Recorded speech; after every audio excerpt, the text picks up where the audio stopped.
Monsieur le secrétaire général, Messieurs les ministres des Affaires étrangères et chefs de délégation, distingués invités, Mesdames, Messieurs, le peuple zaïrois, regroupé tout entier au sein du mouvement populaire de la Révolution, notre parti national, m'a chargé de présenter, à travers cette auguste assemblée, les remerciements des citoyennes zaïroises et des citoyens zaïrois à l'Organisation des Nations Unies.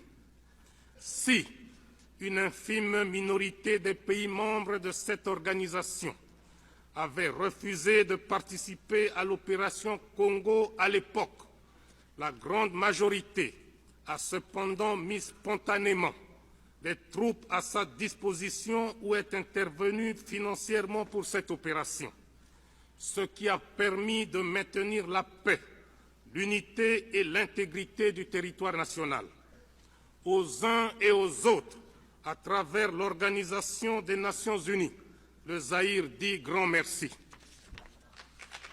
Les uns et les autres voulons avoir une influence déterminante sur nous afin d'être maîtres de nos importantes ressources naturelles.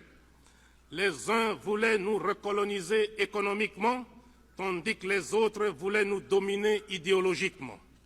Le Zaïre, qui est passé de l'homme à cause de la pigmentation de la peau. L'Afrique est un continent qui a subi les plus grandes humiliations de l'histoire. Depuis plusieurs siècles, la situation de l'homme noir en Afrique n'a fait que s'empirer. Sous prétexte qu'ils étaient venus en Afrique pour nous civiliser, les premiers Blancs, pionniers de cette civilisation, commencèrent par vider nos pays respectifs de leurs substances fondamentales, notamment dans la pratique honteuse du commerce des esclaves. Et déjà à cette époque, les chefs de file étaient des Portugais. Nos ancêtres n'étaient pas considérés comme des hommes, ni même comme des êtres qui ont l'intelligence et les sentiments, mais comme des amas de muscles à qui on demandait des efforts mécaniques, comme on en demande au cheval, au buffle, à l'âne ou au bœuf. L'esclavagisme continuera jusqu'à prendre, au XIXe siècle, des allures d'une véritable catastrophe continentale.